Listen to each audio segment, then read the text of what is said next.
You're listening to Life Repair Recovery Talk Radio with Rick Thompson, only on LA Talk Radio. Good evening. You're listening to Life Repair Recovery Talk Radio. Our mission is to provide a safe platform for those who are suffering from various forms of addiction. We are not professionals in the recovery business, just people willing to listen and offer suggestions to help those in crises. I'm Rick Thompson. Welcome to the broadcast. Tonight I want to share my unscripted story with you. In short, giving proof that if I can make it out of a living nightmare, so can you. And here we go. I was born in October 1958 on the 10th at 9:15 in the morning to Milton Thompson and Mildred Ruth Thompson. Both were very young chronic alcoholics. My first experience with my parents' alcoholism and their recovery was in, I'd say, 1965, where they would drink and then they would stop and then they would drink and then they would stop.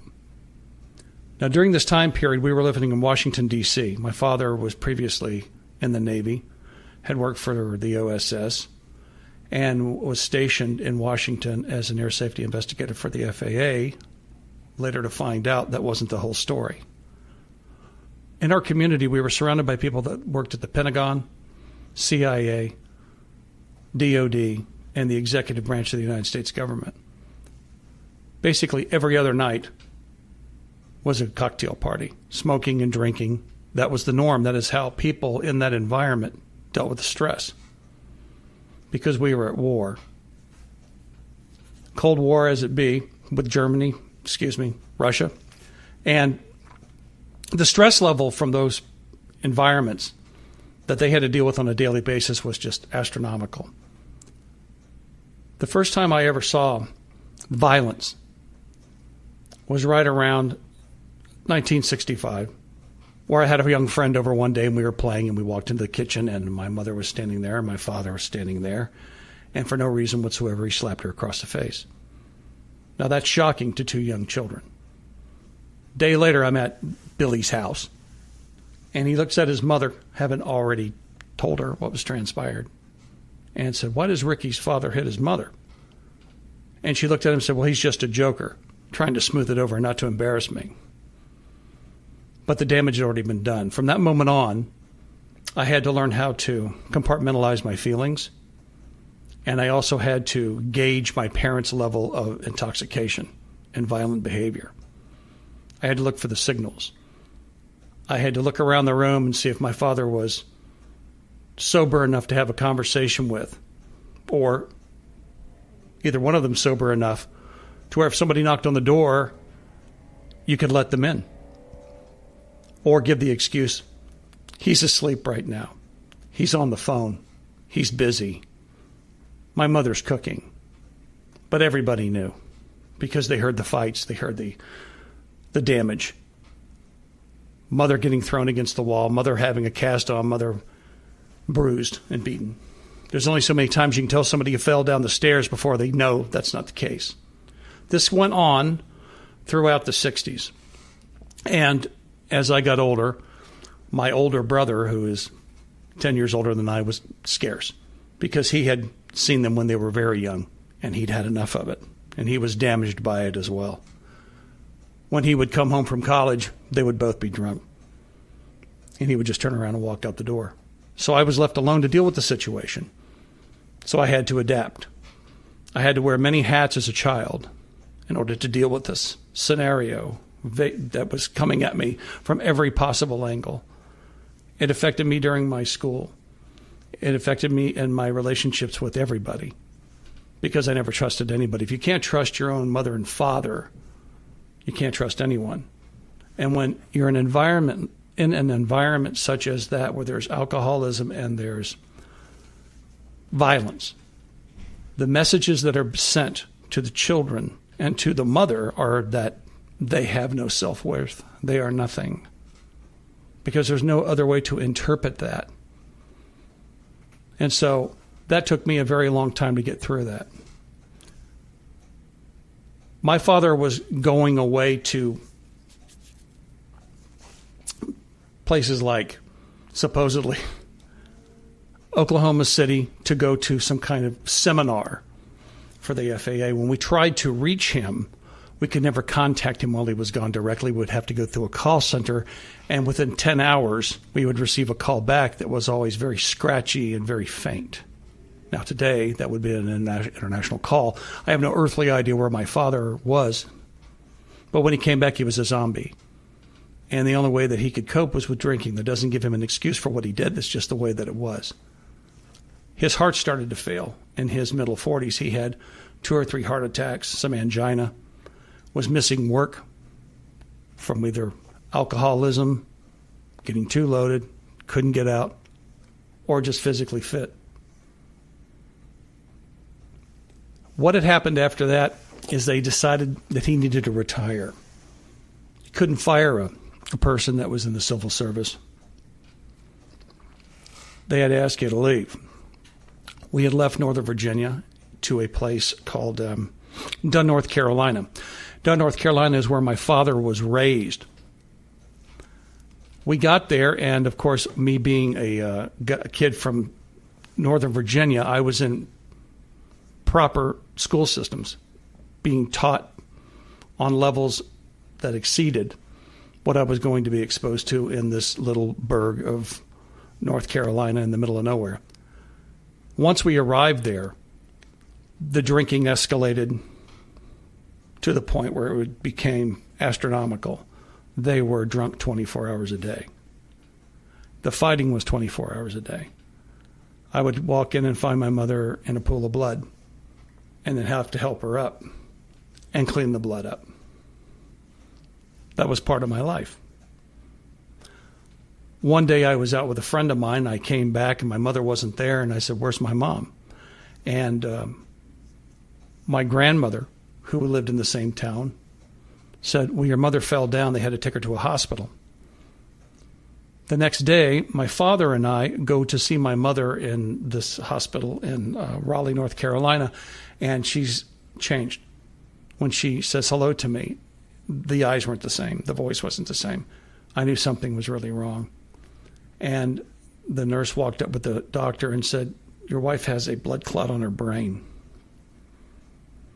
And my father stood there and looked at my mother and just began crying because he had realized that he had damaged his woman, his wife, the mother of his children. Within 48 hours, she was admitted to Wake Forest Memorial Hospital, and they performed the procedure on her. Unlike today, it was differently done back then. Not saying that they were butchers, but they didn't have the technology that they have today, nor the accuracy. When we came in to see her in the hospital room, her head was completely shaved. She was not bandaged, and there was a scar on the side of her left head where they had opened up her skull. She was about maybe 12 years old emotionally. And the mother that I had known was gone. My father stood there realizing the magnitude of his actions, and that my mother's mother and sister had flown in from Cincinnati, Ohio, and I had told them what I had thought transpired, and they threatened to put him in jail. That night we went home, and my father, in front of his mother, started to just beat me to where I saw stars, and she said, "You need to stop or you're going to kill him." Within 30 days from that night, my father had a heart attack, had to go to the hospital, and began to go into full DTs. Alcoholism had destroyed his soul. It had eaten him alive. I watched my father swinging at things that weren't even there, mass hallucinations, and I watched him start to go from a 49-year-old man, and his aging was rapid. His skin texture changed. His eyes turned yellow. He was dying. I was too young to realize this, but I knew something gray was at foot. So they transferred him to the Veterans Memorial Hospital in Fayetteville, North Carolina. I went and saw him with my mother, my grandparents, and I looked at my father, and he looked like an 80-year-old man. They didn't know how to detox an alcoholic back then, and he had massive heart issues. And he looked like an old man that had turned white and gray. The next day, I was working at this outdoor skating rink that my father and this other guy had built. And I was picked up by the partner, and a friend of mine drove me back to my grandparents' house. And I thought that what had happened is they had found out that I had a key to my father's Cadillac, and I was in trouble. Well, that wasn't what was transpiring. What was transpiring is I got to my grandparents' house, and my mother came running out of the house and said, "Ricky, your daddy's dead." And at that moment, my world stopped. My brother was hiding out in Canada from going to Vietnam. I hadn't seen him in 2 years. We have the funeral. We are moved from the middle of nowhere in North Carolina to Ellesmere, Kentucky. Not much difference, really. Arrived in Ellesmere, Kentucky, and I was broken. And my mother's sister and brother-in-law stepped in, took control of her finances and basically her life. They didn't want anything to do with me. And that was pretty evident.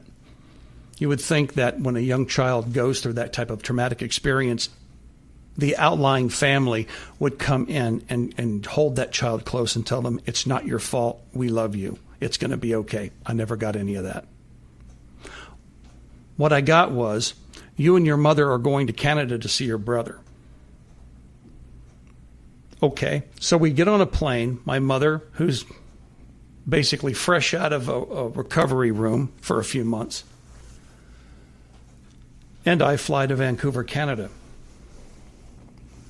And my brother meets us. I haven't seen my brother in 2 years. He's got hair down to the middle of his back and a very long beard, and, you know, the whole 60s mentality scenario. So we are picked up, and we're taken to Seashelt. Now, Seashelt is an inlet community about 50 clicks above Vancouver, and the only way you can get to it is you have to take a ferry, and then you have to get on a seaplane or a boat and go 15 miles up the inlet, where they were hiding out with a bunch of other hippies in a commune. So there I am, little straight-laced kid who's only had like one drink in his life, or all right, 5, and that didn't go well. And I'm standing there, and I'm in the middle of the wilderness. Now, granted, it was a beautiful place. It was actually, to this date, the most beautiful place I'd ever seen. But my father was dead, and my mother was gone, and my brother wasn't my brother. Genetically, yes, but he had left a long time ago. I didn't realize that then, because when you're that young, you're grasping for anything you can get your hands on as far as love and compassion. And my brother looked at me, and we were sitting around. He says, "We're going to go up on the side of this mountain." And so myself, him, and his then wife went up, and we made a little bonfire, and we're sitting around, and my brother pulls out a joint and lights it and gives it to me. I'm 13 years old. I trust him with my life, so I smoke it. The second that got into my brain, everything just went level. I found a medication. I found a filter to keep from feeling. I'm 13 years old. My brother's supposed to protect me. I'm 13 years old, and I'm a drug addict. A few days later, he comes up to me and says, "We're going to go out in this boat in the middle of the inlet." And he says, "Here, I want you to go out with this friend of mine. I'll join you later." And the friend of his who lived there gave me a tab of 4-way Owsley acid. I trusted him. He was my brother. I'm 13. Now I'm doing LSD. Great experience, I thought at the time. But what had happened is my psyche was completely and absolutely altered for the rest of my life. What that took off the table from me, I had no concept of because I was too young. And I had no father, I had no mother, and I didn't have a brother.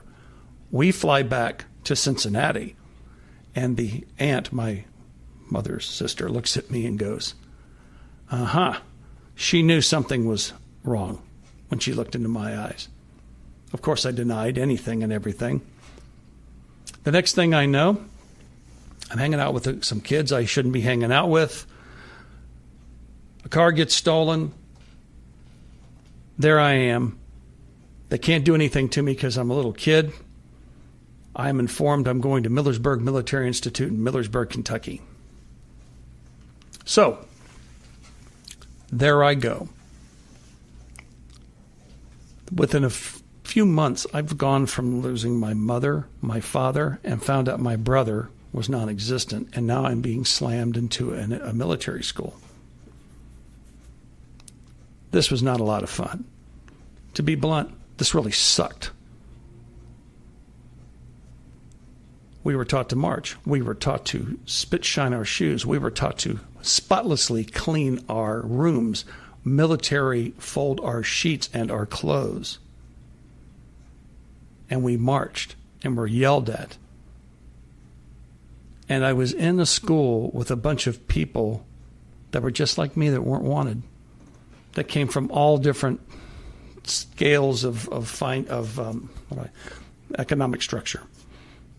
Poor kids, rich kids, middle-class kids. But we were all damaged in a very, what I consider to be a damaging environment. Now, being that I had been raised by two lunatics, I could spot psychosis instinctively. There was a young man that was there who was a lieutenant, who was the head of band company. His father was an executive at Philip Morris Tobacco Company in Winston-Salem, North Carolina. I spent 10 minutes talking to this kid. I knew he was nuts, and he was dangerous. He would try to get us, when we did march properly, to get on our knuckles and toes in gravel. I refused to do that. And that would be him, and the colonel would say, "Why not?" I said, "Because I'm paying $5,000 a year to go here." So the colonel liked me because I was not stupid.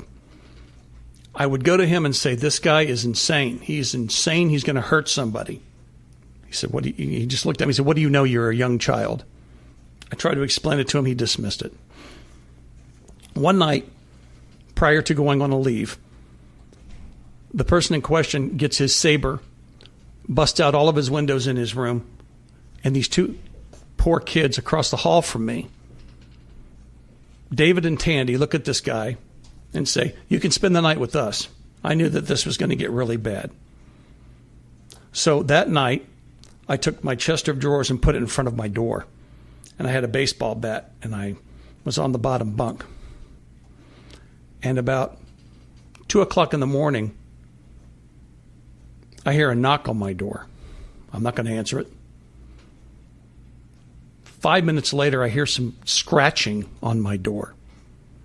And then I'm not going to answer that either, because I'm scared. About 10 minutes later, all of the lights go on. All hell breaks loose. They're screaming. Somebody's beating on my door, asking me if I'm okay. I pull back the chest of drawers. I open up the door, and there's a sergeant there. Through him, I could see the colonel standing there in one of those long raincoats and his slippers. And I look over, and the bunk beds in that room, and the top bunk is completely soaked with blood. And then I just looked over at the colonel, and he just looked at the floor. When I came home and told my family what had transpired, they refused to believe it. They sent me back. I went AWOL. They sent me back up to Canada. I got higher. Then I ended up going to see a friend of mine in Maryland by the name of Colleen, who I'd known since I was 5. She was pretty much doing the same thing I was, and she took me to my first concert in 1973, which was Pink Floyd, Dark Side of the Moon. Something happened.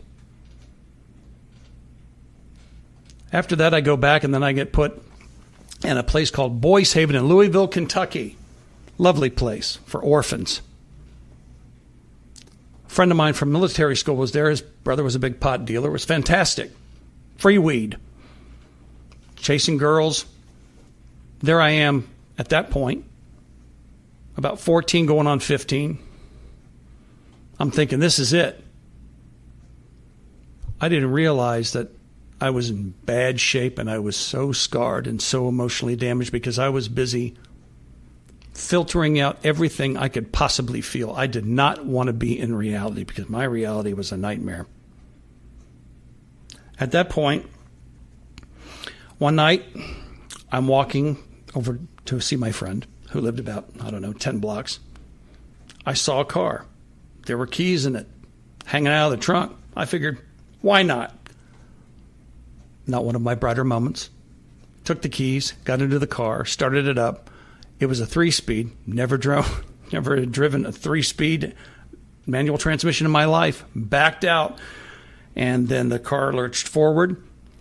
I took the rear end off of a brand new Cadillac. Then I hit a brand new Corvette. Then I drove the car into a restaurant. Thank God there was no one in and the place was closed. I then ran like a deer back to the Boys Haven place. There were cops everywhere. And I had told one of the kids what I had done. The kid in turn told the counselor, who in turn told the priest that ran the place, who in turn told the Louisville Jefferson County Police, here he is. They came and got me, and at that point they put me into juvenile hall. That was a very uncomfortable situation because I had no freedom. I was scared.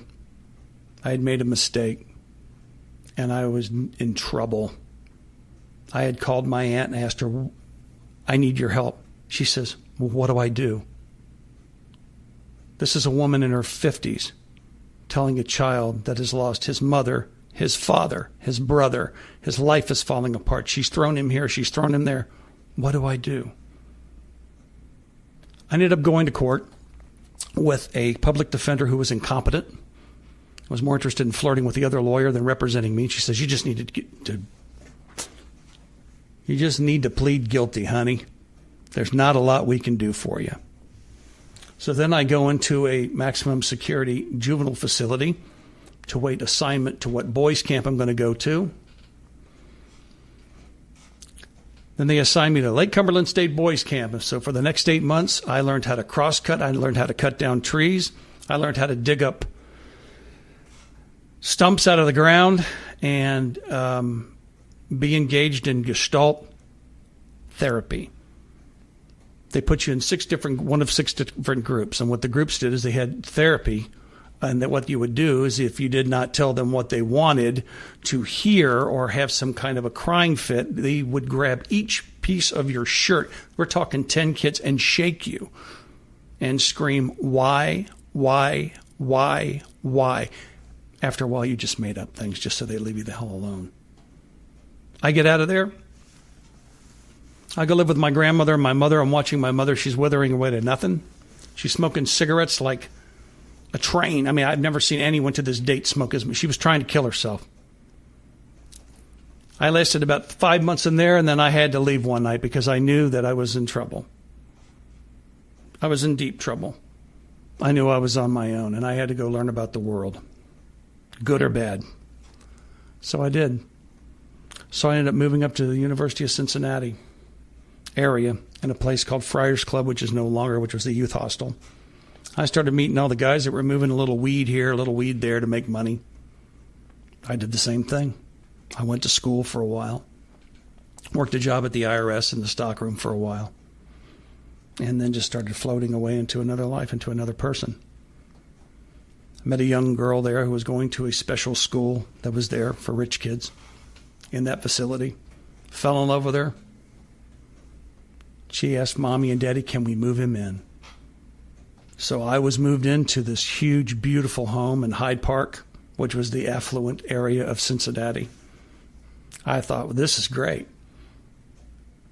I moved into the room right next to her. Like the parents didn't know what was going on. I was there to keep the daughter calm because she was nuts. So I'm having sex with the daughter. I'm living in this beautiful home. I'm getting loaded, not feeling a thing. Everything's great. Problem. Fell in love with the family. She got tired of me. Started sleeping around. Broke my heart. I acted out. Family couldn't take it. Tossed me out like the trash. I lost 2 families within 3 years. More damage, more pain.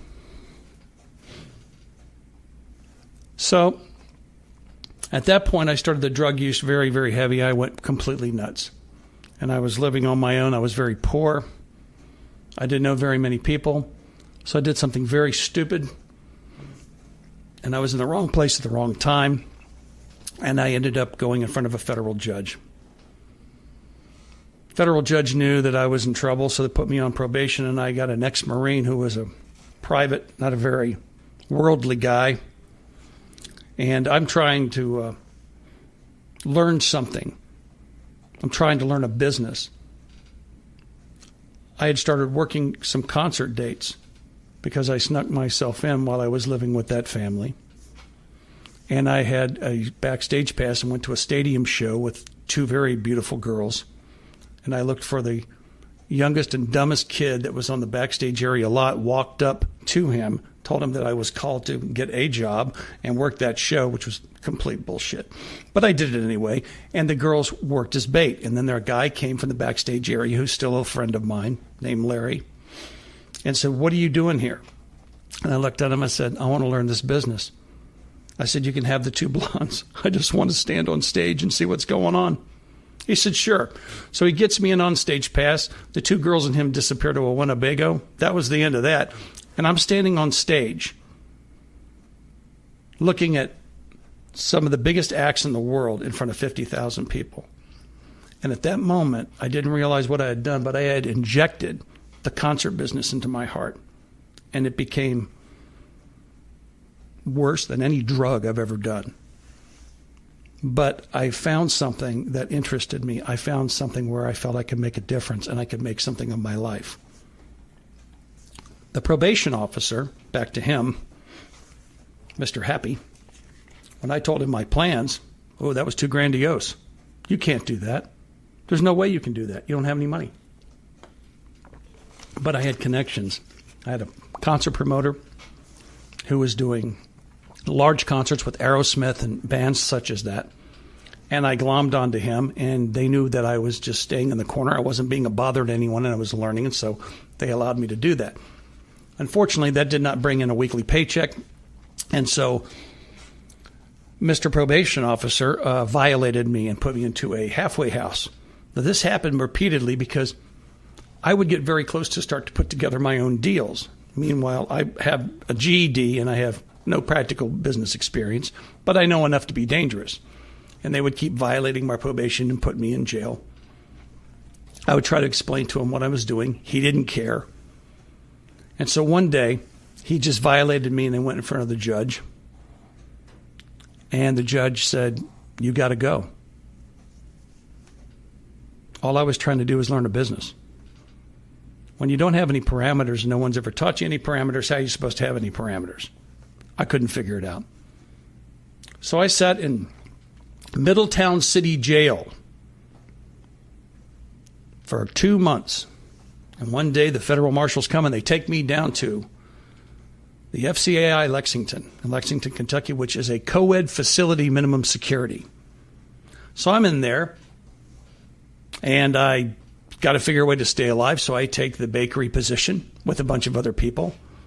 And so while other people are baking cookies and stuff like that, I'm taking liberties with the operators who used to take our calls because we could only call out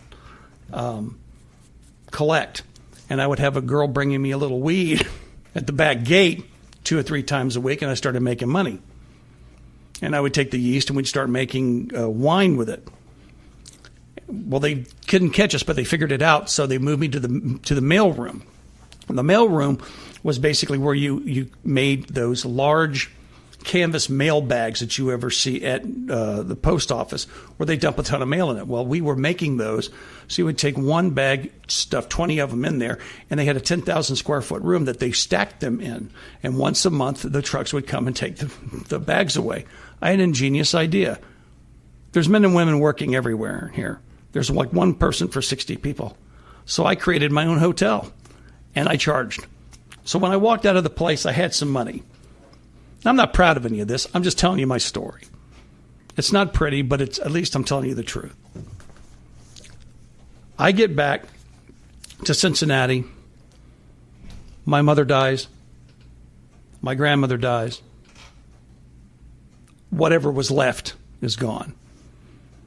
I get my hands on some inheritance money, not knowing what to do with money, not understanding money. And because I was completely gutted, I went through it like crap through a goose. At the times, I was working shows. Then another addiction came along, besides pot. Because I was always scared of drinking because I didn't want to end up like my father or my mother. I didn't want to die like that. I didn't want to be that kind of person. I found cocaine, and when I found cocaine, that took it to a whole new level. Then I could drink. So from 1982 to 1986, my life consisted of the following. I would wake up, I would roll over, I would put 2 lines of coke in my nose, I would smoke a joint, then I would get up, walk over to the freezer, pull out a bottle of Stoli, and drink half of it. That was breakfast. That's how I lived my life. I was a walking corpse. Then I got into some more problems. DEA, hanging around with the wrong people. Things got really ugly. I had to vamoose.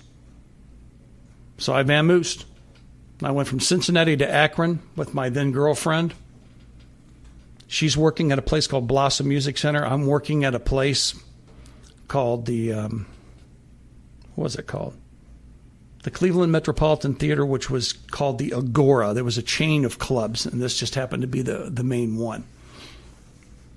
She gets sick of my show. She splits. So I lose the gig in Cleveland, and I'm living in this rat hole on Main Street in Akron, Ohio. And one night at midnight, I'm at a Taco Bell, and I see the most beautiful girl I've ever seen in my life. Now, I look at her, and I tell her, blah, blah, blah, blah, blah, blah, blah. You're the most beautiful thing I've ever seen.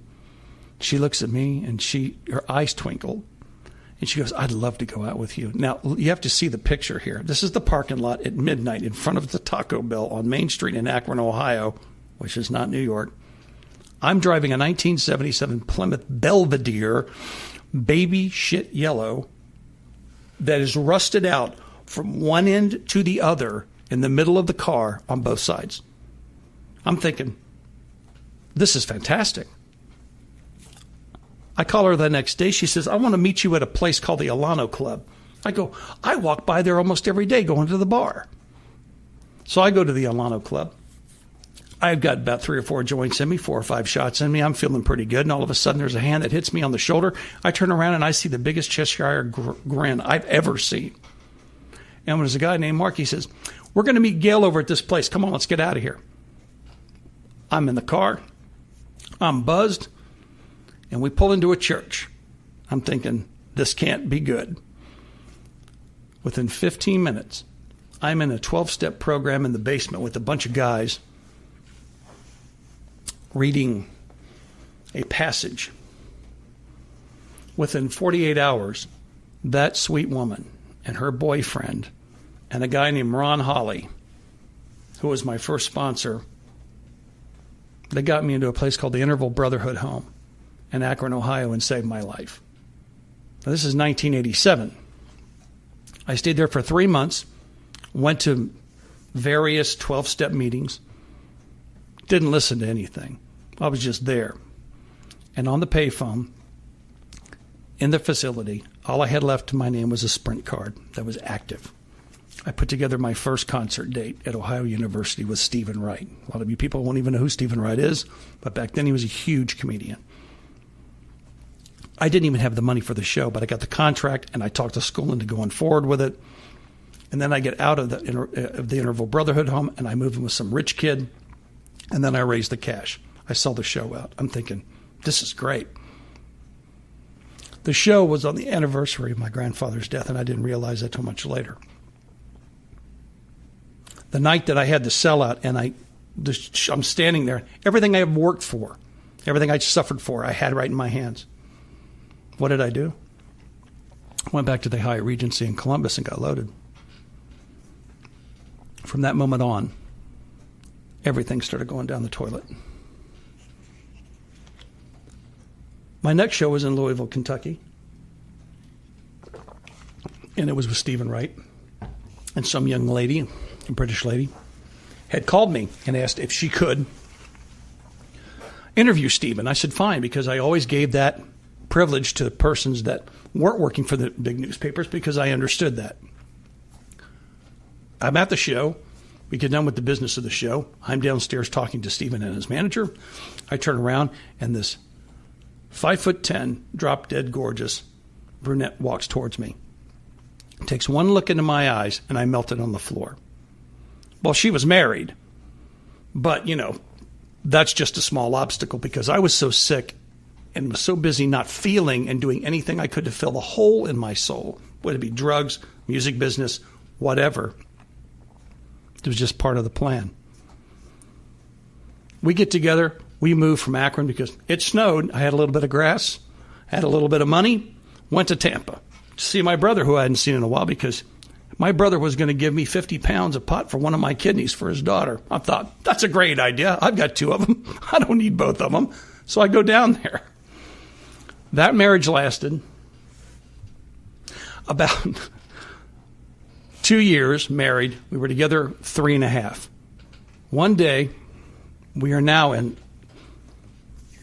Atlanta, Georgia, and I wake up and I look over at her and I look at myself because there was a mirror in front of the bed, and I said, this is not what I want.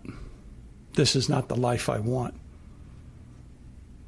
And so I gave her everything I had, and I rented a truck and took my bed and my desk and my chair, and I moved to Dallas, and I divorced her. I get to Dallas, the pain is so severe I can't even breathe. My emotional stability is laughable. And I was sleeping on my buddy John Todd's couch, who I've known since I was a 16-year-old kid. I used to work for his brother in the concert business. So I've got my 2 cats, I had them flown in, Binky and Bill. So it's the Rick Show and Binky and Bill sleeping on John Todd's couch. I went to his brother's bar, which was a huge club, 2,000-seater. And I was upstairs and I was getting hammered, and I saw a shotgun in the corner. And I mentally went through the whole program of blowing my brains out. And I got up and I started going for the gun. I have no idea what happened, but I stopped in my tracks. I don't know if it was divine intervention or whatever it was. And I sat back down. I went back to John's house, and I got up after smoking about half a bag of Thai stick, half a bottle of Stoli, and I didn't feel anything. I was stone cold sober. I felt nothing, and I got really scared because I knew I was in trouble because the filters didn't work anymore. My friends didn't mask my pain anymore. And so I walked into the bathroom and I looked myself in the mirror, and for the first time I got honest, and I said to myself out loud, it ain't them. I was the problem. I walked back to the living room and I got the Yellow Pages out and I looked up a 12-step program, and I made a call to this particular group in that program. Guy answered the phone. I said, I'm dead broke. I have no car, but I'm ready. Will you please come get me? I don't want to die. And he said, yeah. That was February the 20th, 1993. I've been clean and sober for 23 years. This has been the hardest thing I've ever had to do in my life, but I wouldn't trade where I'm at and what I've been through for any experience. I have managed to change myself with the help of friends in this 12-step program to a new human being. A guy that doesn't think about himself all the time, is compassionate, cares about other people. I'm not perfect by any stretch of the imagination. I still have flaws, but I'm not the guy that I was 23 years ago. That in itself is an incredible feat for anyone. Anyone. I have met a lot of people that have become good friends that I love very much. I've also buried a lot of people. Good people, good men, good women, brilliant men, brilliant women that just couldn't get the simplicity. I guess it's the simplicity that their pain was so deep that they just could not deal with it. I've known guys that have put .357 guns to their hearts and murdered themselves. And these were guys that had incredible amounts of time in recovery because the pain was so deep that they couldn't process it. They didn't know how to get to it. And those men saved my life. There was one guy that even left me a suicide note, and I have that suicide note, and every year on the 20th of February, I read that suicide note out loud. This was a good man, a bright man, but he couldn't take it anymore. I've got pictures of guys that were really good guys. I mean, these were just incredible people, drank themselves to death. And I watched it and tried to help them with other guys. And sometimes you just can't reach those people. The reason that I'm doing this radio program is because I want to give back what I've been given. I'm not rich. My career's in the toilet. This is a new thing for me. But I'm not going to sit here and tell you that my life's perfect and I'm doing pirouettes every time I get out of bed, because that is crap. But what I am going to tell you is that I've got something that has worked for me, that has saved my life. And if I can pass that on to anybody and just help one person, then this was all worth it, every single thing that I went through. And that's how I stay alive. I hope that you absorb something positive out of my story and that you're able to apply it to your own life. It's not an easy venture, but I guarantee you it's worth it. It takes more courage to put a drink down and put drugs down and take a look at yourself in the mirror and realize that you are the problem and you can change. It takes a great deal of courage to do that. And I don't say that to blow myself up. That's not my ego talking. That's just where it's at. I should have been gone a long time ago, or I should have been in prison. Statistically, I'm a miracle. And I feel very blessed to be here and to spend time with you. And I hope that we can get together next week and we can take this a little further. You can tell I'm not a professional at this. I'm just talking to you from my heart because it's all I've got. Next week, the topic will be the heroin epidemic within the U.S. And there will be guests and we'll be taking calls. So if you have anything you would like to share, we'd love to hear from you. Our call-in number is going to be 323-203-0815. In the words of the late, great John Flynn, disappointment is the caboose on the choo-choo train of expectations. Anything you want from anybody, you give them what you want from them. It's the only way that you're going to get it. Life is not about giving